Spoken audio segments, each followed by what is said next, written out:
Next, you're going to take your Luxe tool and loosen up the bead.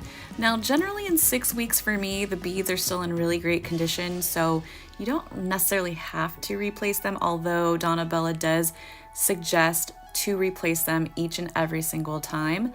However, her beads were still in really great condition, so I just moved them down and then took a comb and continued to detangle and loosen up all of that natural shed that she has. And then once I do that, I'm able to then move up that bead with my Luxe tool and secure it right back into place. This part is relatively simple because, again, that hair is already sectioned out for you, so the process can be relatively quick and smooth. General rule of thumb though is if you're new to extensions and you're unsure of the condition or quality of the bead, just go ahead and replace it. But I've done this enough times to see and know that the bead is in great condition, so detangling around it and then just moving it up is the quickest option for me. A couple of tips when doing this process is after you've loosened up the bead, immediately move it up and then use your fine tooth comb to loosen all of the hair shed. And then pull the hair nice and taut and then you can secure your bead. Just be sure to secure your bead so that it's parallel with your section and then continue until you're all completely done. Remember to replace your bead if necessary. And then now we're getting ready to sew our weft that's already pre-cut and already ready to go right back into her hair. You just want to make sure that you de-thread any loose threads that are going on in there, and then you're going to open it up so that way we can put it back in exactly how it was sewn in the first time, which was an invisible weft. Once I have my hair ready to go, I then isolate each of the sectioned out beads and pull each of those hairs right on up and make sure to secure them with a clip. You also want to make sure that this is really clean as well and you're not pulling on any hairs that are not attached to the bead itself. So this is really important because now we're going to layer in our bottom weft. Even though your weft is already sectioned out and measured to the size from the previous install, you still want to double check and make sure that it matches up. And if it doesn't, then you can definitely readjust. If you've done an invisible sew-in before, this process is all the same. You're basically going to have lots of little clips on hand. These ones are from donnabellahair.com as well.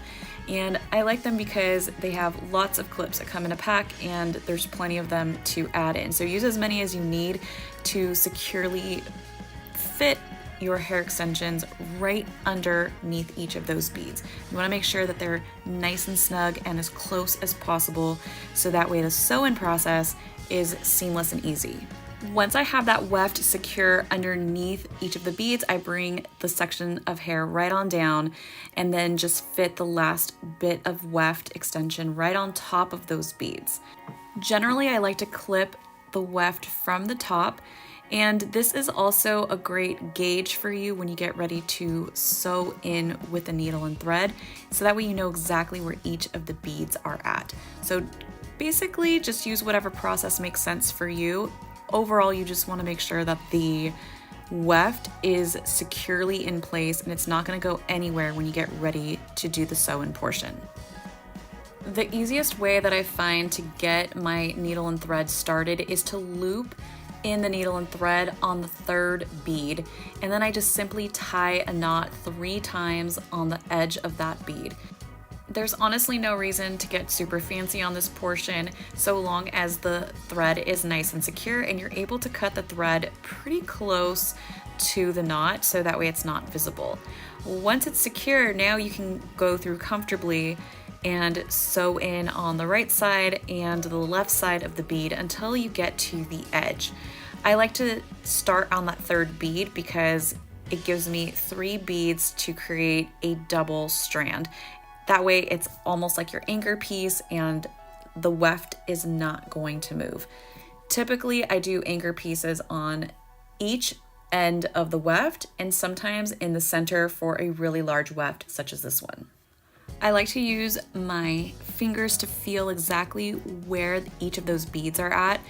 Generally, I like to sew on the right and the left side of the bead, and I'm a big advocate for not sewing right on top of the bead.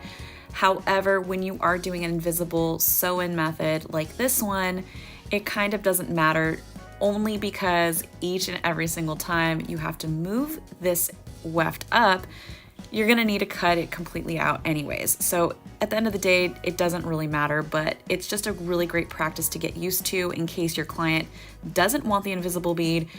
The move up appointment is gonna be a lot easier. Once I get my anchor section completely done, so again, starting from that third bead and then working to the exterior of this section, I'm then gonna work my way right back in. So each of these beads are gonna have a minimum of 2 sew-ins on each side, making it super secure. And then I'm just gonna continue on sewing on the left side and the right side of each bead until I get to the very end of the weft. When you do get to the very end of the weft, you want to make sure that you're creating those anchor pieces, and the way you do that is by sewing right back in, so going from right to left until you get to the third bead in. So basically mirroring what you did to even get it started. And then once you have that secure, then we're gonna end this thread by knotting it off.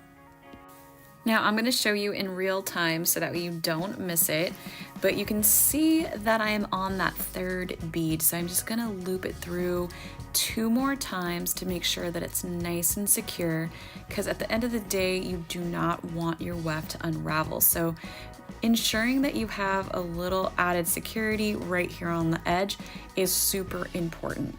So I'm just gonna guide this thread right on through, and then once I have my last loop that I'm gonna do, this is where I'm gonna tie my knot. And there's a couple different ways you can do this. You can just simply tie a knot right on over this bead. However, I like to do it this way just so it gets as close as possible, so that way I can cut the thread, again, pretty close to that weft.